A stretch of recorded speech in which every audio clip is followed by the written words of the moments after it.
Hola, ¿qué tal? Muy buenos días, buenas tardes o buenas noches. Espero que estén bien. El día de hoy vamos a hablar sobre los efectores de la inmunidad adquirida y quiere decir básicamente qué cosa es una citocina, qué es una quimiosina. O sea, ya vimos básicamente cómo se induce la respuesta, qué citocinas son liberadas por cada una de las células, cómo se liberan estas citocinas y demás. Pero un concepto bien importante es ¿y qué cosa es una citocina? ¿Y qué cosa es una quimiosina? Pues bueno, el día de hoy lo vamos a resolver. Vamos a empezar con la respuesta inmunitaria adquirida, ¿ok? Hay que saber que la respuesta inmunitaria adquirida se basa en su gran capacidad para reconocer los antígenos. Y esta capacidad hay que recordar grosso modo que se basa por un complejo celular, que es con una célula presentadora de antígeno, apoyada de su complejo mayor de histocompatibilidad, con una con un linfocito T helper o un tipo 1 o tipo 2 y con un linfocito B. Es decir, este es el bucle o el complejo celular que detecta a la inmunidad en específico. ¿Ok? Es todo esto.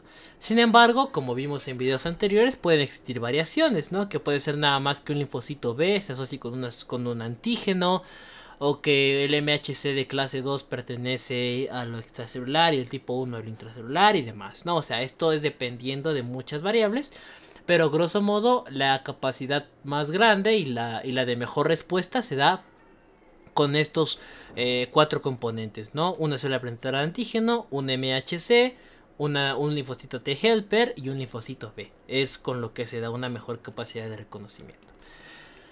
Primero que nada, vamos a ver qué cosa van a ser los efectores de la inmunidad celular, ¿ok? O sea, ¿cómo es que las células, ahorita sin anticuerpos, nos van a dar una inmunidad adquirida? Primero que nada hay que tener en cuenta que una célula sin uso de anticuerpos nos ayuda para la modulación contra el cáncer, contra ciertos patógenos, sobre todo intracelulares, y contra el rechazo de trasplantes, ¿ok? Porque en esto se basa en que haya una compatibilidad o no haya una compatibilidad, o sea, de esto dependen muchas cosas, ¿ok? Entonces va a ser contra el cáncer, contra muchos patógenos y contra trasplantes. Y estos inductores celulares que no se están modulándose directamente por anticuerpos van a ser las células CD4 positivas, los CD8 positivos, las células natural killer y las NKT, que también son un tipo de natural killer asociadas a los linfocitos T. Hay que recordar que básicamente los CD4 se dividían en algunas características, ¿no? Principalmente era por las citocinas con la que se estimulaban, que ahorita vamos a ver qué cosa es una citocina y cómo es que la citocina lo estimula. Por ejemplo, hablando de inmunidad celular específicamente, que no está asociada con anticuerpos, sería el linfocito TH1 y el TH17, sobre todo por esta propiedad de acá, porque son proinflamatorios, ¿ok? Ambos van a ser proinflamatorios. Esa es la gran característica que llegan a tener. Entonces, primero que nada, el TH1 que es proinflamatorio se va a activar según las citocinas que lo modulen, ¿no? Es lo que habíamos visto anteriormente, que según, por ejemplo, la interleucina 12 y además del factor del interferón gamma y con otro tipo de proteínas activadoras, vamos a poder expresar al linfocito TH1, ¿ok? Y esta respuesta va a ser según las citocinas. El TH1 va a generar un daño al patógeno, ¿ok? Y este daño al patógeno que genera, pues es lo que va a modular nuestra respuesta, ya sea un poro para que salga todo su líquido, o ya sea una rasgadura, por ejemplo, para que se empiece a morir nuestro patógeno. Lo que sea que necesitemos, el linfocito TH1 nos lo va a llevar a cabo. Luego, el TH17 también es proinflamatorio y además de interleucina 17, que es la interleucina por la cual se ve activada, tiene actividad antimicrobiana, ¿ok? Entonces básicamente estos son efectores de inmunidad celular porque no requieren específicamente de anticuerpos, sino que están actuando gracias a los mismos impulsos celulares por los que ellos fueron creados, ¿no? Principalmente si son proinflamatorios no va a haber una respuesta mediada por anticuerpo, pero sí va a haber una respuesta que va a ser muy amplia gracias a la gran activación que tienen, ¿ok? También los linfocitos T citotóxicos y las células natural killer van a atacar sobre todo a células infectadas y tumorales gracias a factores enzimáticos. Estos factores enzimáticos se van a dar principalmente con perforina, granzimas y granulicinas, ¿ok? La perforina son agujeros que, como su nombre lo indica, perforan a las células infectadas con virus, sobre todo, y tumorales, para que su contenido pues se rompa, se salga y pues al final de cuentas mueran. Las granzimas son enzimas que inducen la apoptosis de la célula infectada y las granulicinas son enzimas que inducen la quimiotaxis. ¿Qué es esto de la quimiotaxis? Bueno, es la atracción de otras células inmunológicas al sitio de acción, ¿ok? También dentro de la misma inmunidad celular vamos a estar observando que existen los linfocitos T reguladores, que básicamente estos T reguladores, como su nombre lo indica, van a regular la respuesta para que tampoco sea una respuesta súper exacerbada ni tampoco sea una respuesta muy lenta, sino que sea una respuesta adecuada, ¿ok? Y los macrófagos, que principalmente son citolíticos, quiere decir esto que van a generar esta ruptura dentro del mismo citosol, están asociados con el factor de necrosis tumoral alfa, el óxido nítrico y con el interferón gamma. ¿Qué quiere decir todo esto? Que modulan una respuesta celular muy fuerte para la destrucción de los patógenos cuando sea necesario. Por ejemplo, si es muy necesario dañar a un antígeno, a un patógeno, perdón, que está dentro de la célula porque es viral, por ejemplo, y tiene una replicación dentro de la célula, pues también pueden asociarse este tipo de macrófagos con otro tipo de células y al final de cuentas van a atacar, ¿ok? a los patógenos. Y pues van a inducir una respuesta adecuada al final de cuentas.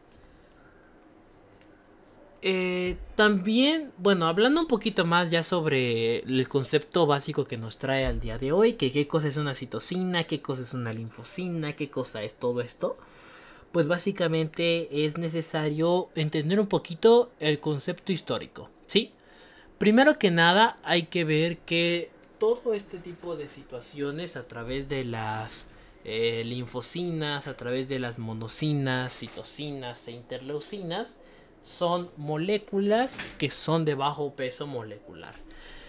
Lo que pasa es que en ese entonces, cuando recién se descubrieron, tenían una nomenclatura histórica y que era una producción según su función, ¿no? Por ejemplo, si se daban cuenta que traía linfocitos, le decían linfosinas. Si atraía monocitos, perdón, le llamaban monocinas. Si atraía otras células, le llamaban quimiosinas, ¿no? O sea, básicamente era el nombre que actuaran según su función. Por ejemplo, no sé, si intervenían con la respuesta entre dos leucocitos, por ejemplo, le llamaban interleucinas. O sea, básicamente el nombre con el que se les conocía hace muchísimos años era dado gracias a la función final que tenían, ¿ok? Por ejemplo, como les digo, si era para monocitos, monocinas, si era para linfocitos, linfosinas y demás. Sin embargo, con el paso del tiempo se dieron cuenta de que, bueno, básicamente esto necesitaba tener algo más más fácil de recordar y pues bueno, se le llama a todos estos complejos como citosinas. Y dentro de ellos está la interleucina, que básicamente la interleucina es el nombre porque hay una comunicación entre leucocitos, ¿ok? Interleucinas, aunque obviamente no es secretado solo por leucocitos, porque también hay otro tipo de secreción a través de lo que es la comunicación, pero bueno, como viene por un concepto histórico, pues se les ha llamado de esa manera. Es como las células B, ¿no? O las células T, que en realidad son células T porque vienen del timo, y las células B porque se descubrieron en la bolsa de Fabricio, o en la bursa, no células de la bursa, por eso es que se llama células B. Estas moléculas de bajo peso molecular básicamente permite una comunicación celular adecuada, gracias a que todas estas pues van a generar una señal, y una señal que va a generar activación y regulación, ¿ok? Cuando yo doy una señal, por ejemplo, yo soy una interleucina 2, por ejemplo, y mi señal es que quiero regular contra virus y patógenos, ¿ok? Entonces yo voy a dar mi activación, mi señal de activación, y cuando yo dé mi señal de activación quiere decir que también necesito dar una señal de regulación. ¿Para qué? Para que no ocurra esto, ¿ok? Para que no ocurran enfermedades autoinmunes y que pues esté completamente regulado. Es ni tanta producción ni tampoco tan poquita producción, ¿sí? O sea, que haya una producción adecuada para que no me dañe pues el patógeno que me está atacando, por ejemplo un virus, y que tampoco yo tenga una super expresión con lo que daño otras células del cuerpo, ¿no? Por ejemplo, en la diabetes mellitus, la artritis reumatoide u otras enfermedades autoinmunes, pues para que no ocurran ese tipo de enfermedades autoinmunes, ¿ok? Ahora, las citocinas, como les estoy diciendo, que tienen esta activación, modulan los procesos celulares. Por ejemplo, esto de regulación frente a virus y patógenos, esto es frente a una respuesta humoral, que no lo estamos viendo todavía, lo vamos a ver más adelante. Estos contra parásitos, estos contra hongos y estos contra reacciones inmunológicas exageradas como las alergias, ¿no? Pero bueno, básicamente ¿a qué voy con esto? A que cada una de las citocinas que tenemos en el organismo, secretadas de distinta manera a distintas cantidades en distintos momentos, o sea, todo depende de la situación, van a modular procesos celulares complejos y procesos celulares específicos, ¿ok? Que es importante también conocerlos y tenerlos muy en cuenta. Las linfocinas, que básicamente era según los linfocitos T, eran el nombre según su función. Por ejemplo, si eran, no sé, si modulaban, se le denominaba según su modulación, ¿no? Moduladores de linfocitos T. Si encendían o si llamaban linfocitos T, eran las quimiosinas de linfocitos T y así. Pero pues ya con el paso del tiempo se les empezó a llamar nada más como citocinas. Grosso modo, las más importantes podrían ser las citocinas 1 y 2, que esto es basado por la expresión según TH1 o TH2, ¿ok? Pero estas citocinas de tipo 1 y 2 tienen una modulación celular compartida, es decir, que no importa tanto si se expresa en una primero, porque al final de cuentas se va a expresar en ambas en distinto momento, y por ello es que va a ayudar a cumplir su función. Entonces, las citocinas, grosso modo, son moléculas de bajo peso molecular. Existen muchas otras características de las citocinas que es importante reconocerlas también, como que tiene una modulación bastante amplia contra muchos patógenos, que generan una cascada celular adecuada, que tiene una regulación importante, o sea, un montón de situaciones y funciones que generan las citocinas. Las quimiosinas, estas son unas citocinas que se les dejó el nombre, sobre todo por su función, porque son quimiotácticas, o sea, su función es la quimiotaxis. Y recordando un concepto básico de inmunología, la quimiotaxis se basa en la atracción de otras células, ¿ok? Este tipo de quimiosinas son producidas sobre todo con aminoácidos, y estos básicamente según el aminoácido entre cisteínas. Es decir, nosotros tenemos proteínas. La unidad básica de la proteína es el aminoácido. Y un aminoácido es una serie de de moléculas que se ponen en orden. Y en este orden van a generar la proteína necesaria, ¿no? O sea, cada proteína tiene una serie de aminoácidos distinta. Pero grosso modo las quimiosinas se basan en 4 tipos, ¿ok? 4 tipos. Y esto se basa según los aminoácidos entre las cisteínas, ¿ok? Cisteínas son moléculas que ayudan a la composición de los aminoácidos, y según el espacio en el que se encuentra el aminoácido es la función de la quimiosina, es decir, a qué célula va a atraer. Por ejemplo, si tenemos una cadena de cisteínas y nos encontramos una cisteína, aminoácido, cisteína, aminoácido, cisteína, aminoácido, es decir, 1 y 1, es decir, una cisteína por un aminoácido, y así sucesivamente, se denomina de tipo alfa. Y ese de tipo alfa sirve para la atracción de neutrófilos, ¿ok? Ahora, Si es una quimiosina de tipo beta, esta no tiene tantos residuos de aminoácidos entre sus cisteínas. Si se dan cuenta, viene cisteína, cisteína, cisteína y así por un montón de tiempo. Y esta quimiosina que beta, sobre todo, atrae a leucocitos, monocitos y células dendríticas, ¿ok? Ahora, las tipo gamma tienen primero en su comienzo un aminoácido y luego tienen una cadena de cisteínas, ¿ok? Entonces, este de tipo gamma presenta una función para atraer linfocitos T, linfocitos B y linfocitos NK. Sin embargo, este linfocito beta y este linfocito gamma están muy unidos y a veces se habla de manera indistinta. Incluso se habla de que el beta tiene cierta capacidad de atraer a estos y gamma tiene cierta capacidad de atraer a estos. Pero por una mejor diferenciación siempre se ha dicho que es beta para leucocitos, monocitos y dendríticas y gamma para hacer linfocitos T, linfocitos B y células natural killer. Esto es a través de las quimiosinas, ¿ok?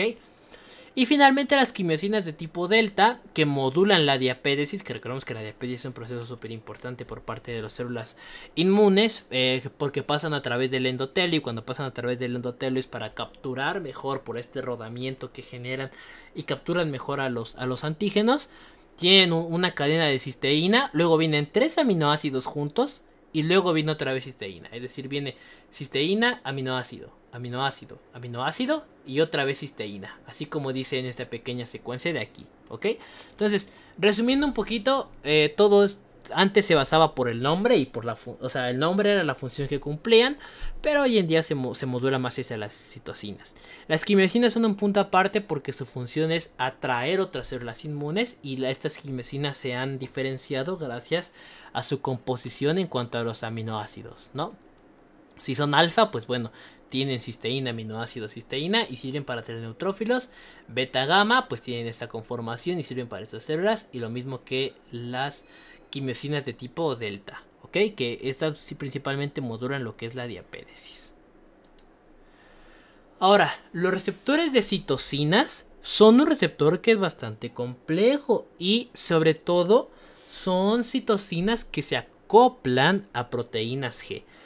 Las proteínas G ya vamos a tener en otro momento una clase sobre proteínas G, pero grosso modo una proteína G es una molécula compuesta de 7 subunidades, que estas 7 subunidades se agrupan en la membrana celular y esta membrana celular tiene diversas regiones, ¿no? Que la región alfa, beta, etcétera.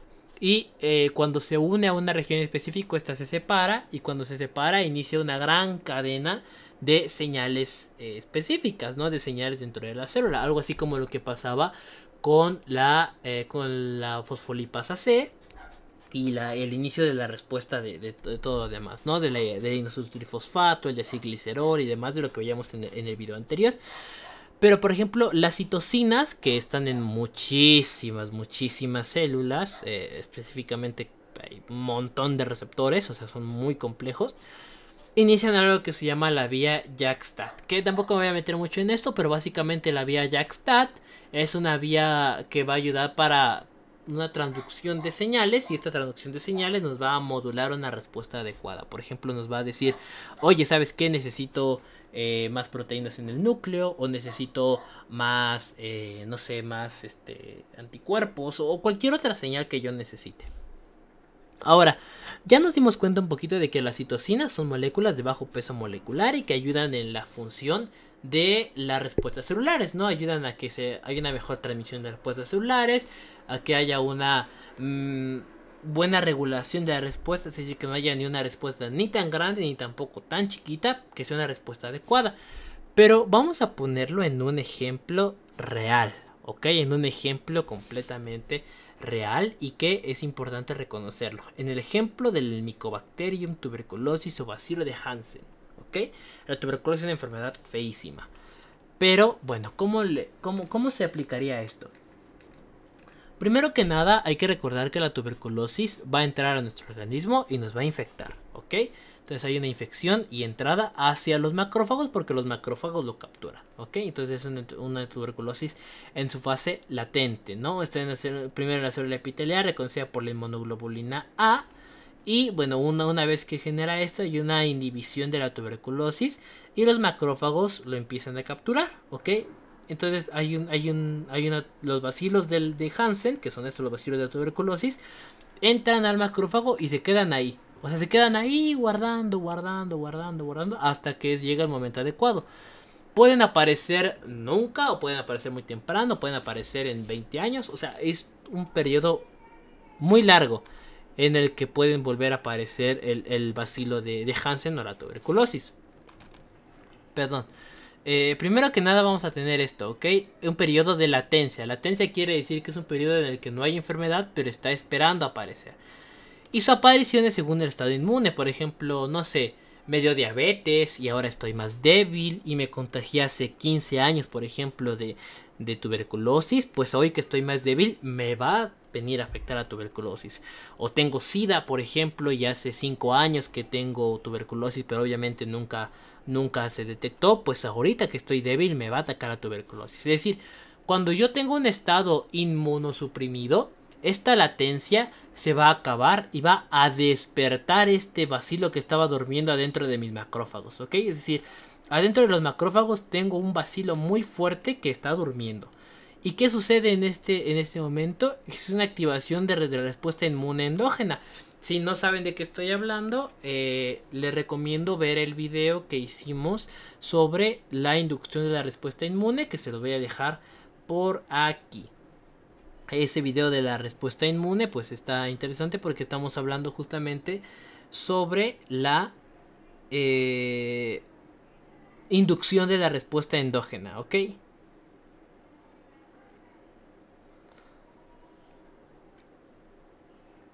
Entonces vamos a tener que existe esta respuesta endógena y recuerden que la respuesta endógena está asociada con que las ubiquitinas, que de la ubiquitina, que la E1, E2, C3 y que el llamamiento celular y que de esto se genera así un complejo tipo 1, todo lo demás, ¿no? Y luego tenemos la respuesta inmune básica, ¿no? Que después de que justamente nuestro macrófago ya fue detectado, pues empieza ahora sí a mostrarse en el exterior. Cuando se muestra en el exterior, presenta los receptores adecuados, el linfocito T, y empieza la unión con el linfocito T y empieza una cascada de señalización, y que esta cascada de señalización va a generar la muerte del patógeno y la respuesta inmune, o sea, todo lo que vimos en inducción de la respuesta inmune, ¿ok? Entonces genera lo que es la respuesta inmune y activación del linfocito T, se genera óxido nítrico, que el óxido nítrico hay que recordar que estaba muy asociado con esta inmunidad celular, y finalmente va a haber un ataque al bacilo. Sin embargo, y aquí es donde entran las citocinas. O sea, todo esto es un proceso regulado también por citocinas, ¿no? Porque muchas citocinas se liberan, y las citocinas que se liberan son las que ya vimos en la respuesta celular, que la activación según si es TH1, TH2 y demás. Bueno, en este caso como es celular, pues va a ser TH1. Y ocurre un proceso bien extraño, porque ocurre lo que se llama la hiperactividad de los macrófagos. ¿Qué quiere decir esto? Que los macrófagos se alocan, es decir, hay muchísimos macrófagos que empiezan a atacarse y empiezan a verse bastante duros, y al verse bastante duros lo que generan es que empiezan a formar unas estructuras denominadas como granulomas, y los granulomas van a ser una afección bien compleja en los pulmones porque se ven como unas bolas características de la tuberculosis que van a empezar a afectar, y estos granulomas, como van a empezar a dañar a este tejido pulmonar, van a empezar a liberar interleucina 8, y la interleucina 8, que es un tipo de citocina, ayuda a que estos granulomas se endurezcan, y esta induración que sufrieron los macrófagos porque se convirtieron en granulomas, que son cosas muy grandes, genera una inflamación pulmonar severa, y al tener inflamación pulmonar severa, la afección de la tuberculosis es lo que nos termina matando, ¿ok? Esto es básicamente una citocina aplicada, como es que las citocinas pueden regular un proceso complejo como el de la tuberculosis, ¿ok? Cómo pueden afectar al organismo a través de la tuberculosis. Vamos a hacer más videos al respecto sobre enfermedades, pero bueno, grosso modo este es una un video más introductorio, ¿sí? Más adelante vamos a hacer otros videos, no se preocupen. También es importante sobre las citocinas hablar sobre un factor de transferencia. Hay que tener en cuenta que las células como tal no se van a estar transmitiendo. Lo que se transmite son las funciones celulares que se presentan. Y así como se transmiten estas funciones, se va a transmitir los procedimientos complejos que pueden llegar a existir, como la hipersensibilidad, por ejemplo, que yo sea muy susceptible a una alergia por el cacahuate, por ejemplo, es transferido gracias a este tipo de mecanismos genéticos, ¿no? Principalmente a través del cromosoma 6 y el cromosoma 1, que son los reguladores principales de esta región. Y este factor de transferencia, que son las funciones, también pueden funcionar a la inversa. Por ejemplo, si yo tengo una muy buena capacidad de ataque contra, no sé, el bacilo de Hansen, por ejemplo, lo puedo usar a pacientes clave, ¿no? Sobre todo dependería mucho de la patología y el estado inmune. Se ha visto que es mejor en las infecciones y en pacientes que todavía tienen cierto estado de inmunidad adecuada, ¿no? Que no son completamente inmunosuprimidos, sino que todavía tienen muy buen chance de pelear contra la infección. Entonces, sería un factor de investigación de aquí en adelante. Y ahora, ¿cómo es que se modula la inmunidad humoral?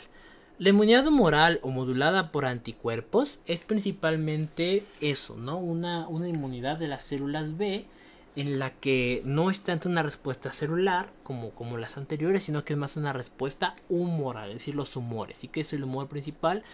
Los anticuerpos. Esto es apoyado principalmente de los T-helper de tipo 2 y de los de tipo 9. Aquí pues no lo puse, pero si ustedes van a los primeros videos van a recordar que teníamos esta aclaración de los linfocitos CD4, ¿no? Entonces vamos a tener a estos linfocitos TH2 que activan a los linfocitos B por citocinas, ¿ok? Y estas citocinas lo que generan es que hay un cambio de clase, y este cambio de clase quiere decir que hay una activación mejor de nuestros linfocitos, ¿ok? Y que esos linfocitos van a convertirse en linfocitos de memoria de aquí en adelante. Ahora, estos TH2 que van a activar a los linfocitos B, porque ese es un proceso común, ¿no? En el que el linfocito B para su actuación necesita del linfocito TH2, tiene esta activación de los anticuerpos, pero esta activación de los anticuerpos es por linfocitos B que ya son maduros, que se llaman células plasmáticas, ¿ok? Estos anticuerpos tienen muchas funciones y por ejemplo puede ser la neutralización y opsonización, que básicamente es el marcaje al antígeno o a la célula infectada, que dice, no, esta célula está enferma de algo, entonces necesitamos destruirla. Y pues llaman a más células para su destrucción. Y bueno, es un completo embrollo muy bonito, pero que se necesita también de bastante entendimiento para verlo. Esto genera al patógeno varias toxinas, con lo que puede generar una respuesta más adecuada, ¿ok? Porque al final de cuentas se está matando al patógeno. Y esto también, esta activación de los anticuerpos, evita el paso de estructuras susceptibles. ¿Qué quiere decir esto? Que evita que el antígeno siga moviéndose hacia una zona en la que sea más peligroso. Es decir, que se evite el paso, así como nosotros tenemos membranas, ¿no? Eso es lo típico de cuando se ve anatomía, por ejemplo, que tenemos membranas a través, no sé, del cuello, que son fascias protectoras que dividen el cuello en ciertas regiones, y por lo tanto tenemos fascias que evitan el avance de las infecciones. Así también aquí con los anticuerpos evitan sobre todo esta generación de más avance. Estos anticuerpos, no se preocupen, hay un video completamente dedicado que vamos a ver más adelante, pero este es solamente como para entenderlo de manera superficial. Estos activación de los anticuerpos también modulan la transmisión materno-fetal, y sobre todo los anticuerpos más importantes son el de la inmunoglobulina G, que es el que se transmite de la madre al feto, que está regulado principalmente por las citocinas necesarias, siempre y cuando el factor, esto es importante también, ¿no? En cuanto a la regulación entre madre y feto, que sea la adecuada. pues para que no haya ninguna complicación, ¿no? Y que el cuerpo de la madre no perciba como extraño al feto, como en los trasplantes, ¿no? Y también hay que saber que existen otro tipo de anticuerpos como los que están en mucosas. Estos pueden estar tanto en los tejidos asociados a mucosas de la inmunidad adquirida, y sobre todo la inmunoglobulina A es el anticuerpo más prominente y más común en todas las mucosas. Es decir, ustedes ven una vía aerodigestiva, tanto nariz, garganta, boca, etcétera, está lleno de inmunoglobulina A, ¿ok? Estos mismos anticuerpos son efectivos sobre todo para, por ejemplo, la vacunación, y sobre todo nos van a ayudar a una protección prolongada. Esta es la palabra clave, ¿ok? Una protección prolongada. Porque ¿qué quiere decir esto? Que esta protección que va a ser la que nos va a estar modulando la inmunidad humoral es la que nos permite tener una respuesta secundaria buena de los anticuerpos, ¿ok? Es la respuesta inmune necesaria pues para la activación en este caso. Y otras funciones que tienen los anticuerpos es que son receptores, reguladores y depuradores de autoantígenos. Hay que recordar que estos anticuerpos también llegan a ser presentados a los linfocitos T que apenas están en el timo y que necesitan madurar, ¿no? Entonces cuando atacan a un anticuerpo muy propio van a decir, oye, no, pues este va a reaccionar de manera autoinmune contra nosotros y por lo tanto es mejor destruirlo. También van a modular respuesta inmune para lo mismo, ¿no? Apoyados de las citocinas para que la respuesta sea adecuada y que no sea una respuesta súper fuerte, ni que tampoco sea una respuesta tampoco muy débil, ¿no? Que sea una respuesta pues como debe de ser, ni tan ni muy como dicen coloquialmente. Aunque también es importante saber que hay muchos tipos de anticuerpos que están presentes sobre todo en muchas enfermedades autoinmunes. Y también algunos tipos de interleucinas, citocinas y quimiosinas que se han asociado con lo mismo, ¿no? Como veíamos de los que actúan sobre los TH1 que se han asociado con la diabetes mellitus de tipo 1. Sin embargo, pues bueno, es importante verlo de distinta manera. Pero bueno, esto de los anticuerpos es un tema complejo y es un tema muy bonito, al cual le vamos a hacer un video, el cual estará presentado más adelante en el canal. Si ustedes están viendo este video, probablemente ya haya un video de anticuerpos en el canal, así que muchas gracias por su atención de nueva cuenta. Nos vemos en otro video.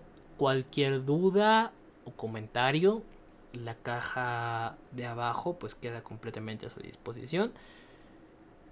Y no olviden ver los demás videos si quieren entender de mejor manera sobre lo que hablamos en este, porque este fue un video más sobre lo que modula al sistema inmunológico, ¿no? El siguiente video es sobre los anticuerpos y vamos a terminar esta serie con el sistema del complemento. Así que muchas gracias por su atención y nos vemos otro día. Bye.